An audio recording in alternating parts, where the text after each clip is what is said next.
made her look childlike, and the ill-fitting dress made her look pathetic. She struck Tracy as being the type of person a jury would have a hard time convicting of murder. Harwood trembled when she took the witness stand, and Tracy could barely hear her name when Harwood stated it for the record. The judge urged the witness to use the microphone. "Miss Harwood," Knapp asked, "how old are you?" 19. "How much do you weigh?" 98 pounds, Mr. Knapp. Now, the deceased, Vince Phillips, how much did he weigh? Vince was big. Real big. I think around 270. Did he wrestle professionally at one time? Yes, sir. And how old was he? 36. Was Mr. Phillips a cocaine dealer? When I was living with him, he always had a lot around. Harwood paused and looked down at her lap. "Would you like some water, Miss Harwood?" Knapp asked with fawning concern. No, sir. I'm okay now. It's just... Well, it's hard for me to talk about cocaine. Were you addicted to cocaine when you met Mr. Phillips? No, sir. Did you become addicted while you were living with Mr. Phillips? Yeah. He hooked me. How bad?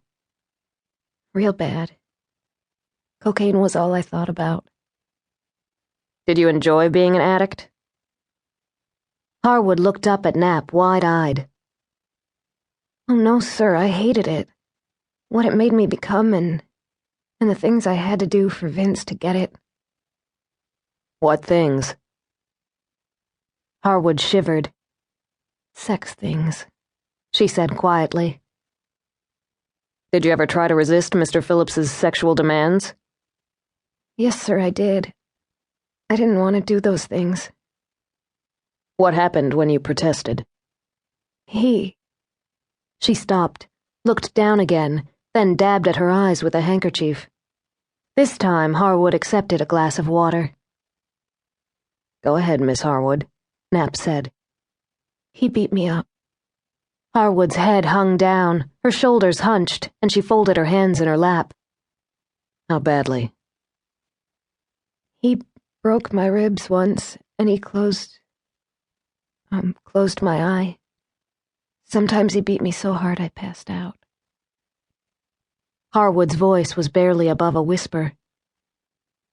Did you go to the hospital after one of these beatings? Knapp asked. Yes, sir, that's where I escaped. You ran away from the hospital? They wouldn't let him take me home, so I knew it was my only chance, 'cause he kept me a prisoner when I was with him. Where did you go from the hospital? Back to John John's. Who is John John? John Levesque. Now, Mr. Levesque is also a drug dealer, is he not? Yes, sir. Why did you run to him? Protection. He was who I was staying with before I took up with Vince. Didn't like Vince, and Vince was scared of John John. Did John John take you in? Yes, sir. Let's move to the day that you killed Mr. Phillips. Can you tell the jury what happened around 4:30 in the afternoon? Yes, sir. I'd been at John John's for about 2 weeks, and I guess I was starting to feel safe, so I went out for a walk. The next thing I knew, Vince's car screeched up beside me, and he jumped out and yanked me in it by my hair. Did you resist? Harwood shook her head slowly. She looked ashamed. It happened too quick. 1 second I was on the street, then I was on the floor of the car.